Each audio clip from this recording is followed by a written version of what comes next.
Okay. Yeah, Libby.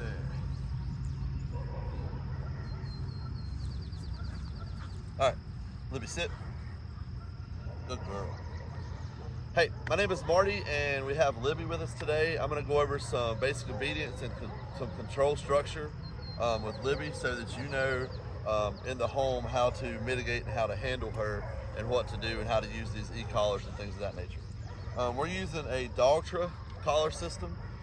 We already have the remote on Libby, and we have it down here on her neck. This remote, I'm going to get close here so you can see, has a couple buttons on it. The one on the side has an N on it. That's for Nick. That means it just has one. It's basically like a little tap. You can see her well, she looks at the camera. She's underneath it now.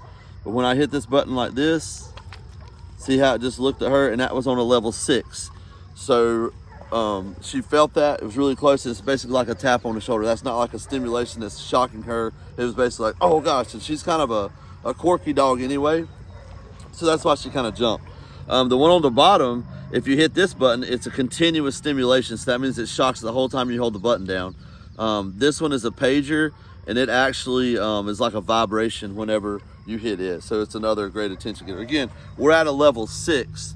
So you saw how she kind of jumped at a level 6 because she's highly reactive to a lot of things going on. That's why she barks whenever there's people coming down the street. Whenever she hears a noise, she's always looking at what's going on. We've got barking behind us, and one of the reasons that I wanted to come out here was to hope that she would get distracted, but we have been working on a lot of those distractions, so hopefully she got over a lot of that. So to get her attention back on me to focus, I'm gonna say her name, Libby. She didn't listen to me there, so I'm gonna use this nick. So I nicked her right there, you saw her move, oh, she's gotta use the bathroom. So, and that's the only situation when they're using the restroom that you need to hold off on this situation with the e-collar. I would be pretty upset if somebody was stimulating me or trying to get my attention when I was trying to use the restroom. So the same goes for them. You need to give them that little bit of leniency. Good girl, really good. That's a good girl. Yeah, good girl, mama. Okay, Libby, come. Libby, sit. Very good, sweetheart. Yes, very good. So I'm just gonna have her here with us. Libby, sit. Libby, sit. So I'm just gonna have her here with us while we're talking about this. So we understand the e-collar. Basically, when we hit this nick button, that's to get her attention. That's like the equivalent of us tapping someone on the shoulder. So we did that just a while ago. We got her attention, and we brought her back to us. We made her sit down and just let her calm down. Like I said, she probably would lay down. I figured she would, and that's what she wants to do, just to kind of be chill. She's starting to get up and get distracted again. So again, I'm gonna hit this nick button to get her attention on me. Sit. Libby, sit. She's distracted because they're hollering over here. I'm gonna hit it again. Libby, sit. See how she stopped and looked at me? I hit it 2 times. She looked at me and I give her the direction, and she sat down. It's like it regained her focus. This doesn't hurt her. You could put this on your face and you probably wouldn't even feel it till it got to about a 10 or 11 or 12.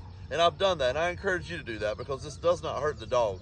You just have a dog here that has a past where she was abused, and I don't know the whole situation, but you can see around her mouth and I've talked to Liz, John, you guys, they've talked about that. So she's got a little bit more reaction to this, but you're using this in a low level setting, meaning that you're not giving her a lot of jolts of electricity or shocking her, even doing anything that's causing her any harm. You can see she's in a good mood, her ears are perked, she's happy, she's not in a bad demeanor at all. So this is what we want. This is why we use this at a low setting.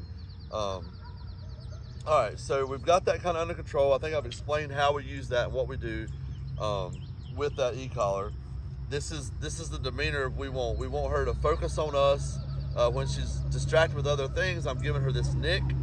Then she's kind of regaining focus, and I'm like, come, sit. She did. She's hanging out, eating grass, whatever, doing her thing, being a dog, and that's what we want her to do, is be a good dog. So she made good choices there. So now I'm going to show you how to walk on the leash and loose leash walk. So I'm going to start by getting the leash and holding it, and I like to put the leash on my left side or have the dog rather on my left side. That way, if I'm ever walking towards traffic, the dog should be on my left, I should be facing traffic, and the traffic's in the, the danger zone's on my right. So I'm that buffer basically between the dog and the danger. And that's how I like to do it. But, essentially it's implied that when you have this leash and this dog is with you, it's implied that they're walking loosely with you. Like, you're not pulling this thing like this and she's not dragging you everywhere. So basically we're just gonna use slight little tugs like this for redirection. And I'm literally using 2 fingers. I'm not sitting here pulling with all my body weight or anything like that. So we're gonna give her a little jolt here, a little turn around. Good girl. And we're just gonna walk. And our goal here, our goal in this walking is just to have her in our proximity with this loose leash. We want that slack in that line, and that's what we're looking for. So I'm gonna walk down here and I'm gonna do it again. I'm gonna try and drop the leash and keep her within that proximity using the e-collar and voice commands. And she's distracted now because there's a little cricket on the ground. Come. Good girl, Libby. You saw she got a little bit out in front of me right there. I just give her a slight little pull and she fell right back in place.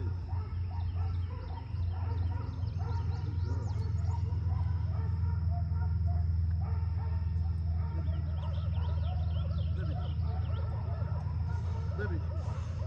Distracted right now. She's over here to my side. I'm gonna give this Nick button.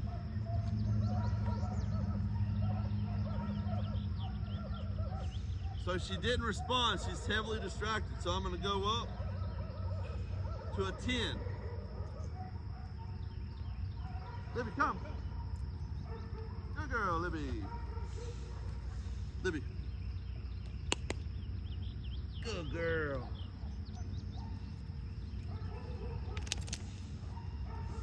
So I went up to a 10. I went up to a 10 right there. I don't know if you can see that in the camera or not. And she kind of bounced a little bit. Then she came back to me. So this is what we want. Libby, sit. Good girl. Good girl. Oh, you smell so good. You've had a bath. Good girl. We just want to love on the dog and give her some praise. Typically, I would use treats. She loves treats. But I wanted to do this without treats because I figured it would be a little bit harder, and I wanted to show you the real life scenarios on the video. So for easeability, we're going to use treats, and you're going to see that when we actually do the graduation. But I wanted to use praise in this because I knew it would be tougher, and it would give her the opportunity to make mistakes and me to correct them and show you and educate you on there. Good girl. So again, with this, it's essentially heel, but we don't call it heel, it's implied heel. So when we have this leash, she should never be running around crazy. And if she is, we just do these little jerks like that. Okay, so we're just walking. Come on, Libby.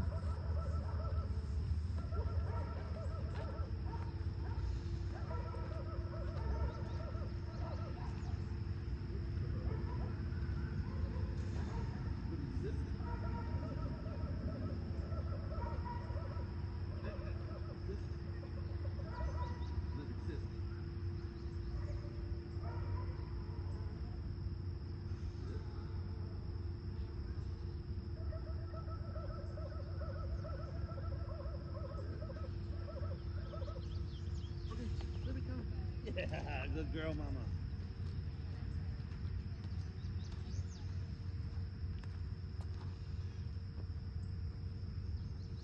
So I'm purposely slowing down so that she waits on me. And you see she did that.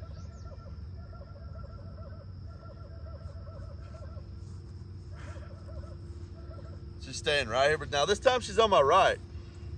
I'm not really overly concerned about that right now because we're not on a road or beside traffic. But the key here is I'm not touching the leash, I'm not touching her, and she's hanging out right here with me. That's what I want to see. And this is in a wide open area. She could run any direction she wanted to go in. You saw back there in the video where I made her sit and stay.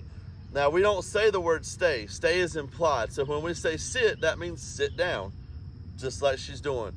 And I don't have to say the word stay because it's implied that you sit there until I tell you to move. If she gets up, which is gonna happen, you just put her back in the position. If you let her get away with that, just like that, sit. sit. If you let her get away with it, then you're creating that bad habit and a bad choice. So you always want to correct that and make it on your terms. Good girl. Yes. Good girl. Trying to think what else. Place sitment. Well, I don't want her to lay out here in the grass, but basically, if we had a cot out here, we would tell her to place on that cot or on that bed, and she would stay there on that bed until you told her to get off. The break word for that is okay. So you would say, Libby, sit. Sit. If she doesn't want to listen, you grab the rope, slight little pulls, sit. Sit. Just like that. And you can see that was a very easy thing. And she went to that down position, which is fine. To release her, we say the word okay. Libby, okay. Yes, good girl. I know. I know. All right. If you got any questions, I'm here for you. This is Libby. She did great. We're so pleased with her and everything that she has done. I'm trying to think, is there anything else? We went over sit, loose leash walking, the down command. Again, the distraction. She's on the distraction, so we're gonna nick it. I'm at a 5 right now. She came back to me, which is fine, so I'm not gonna worry about it. But if she wouldn't have done that, if she would have continued to chase whatever that was, I would have hit the button like now. Libby, tell her to come, sit. Good girl, good girl. And that's that cadence and that's that command. So it's the nick, the command, Libby, come, Libby, sit. Yeah, that's a good girl. Followed with praise, reward, treat, whatever that is. But that's how that works.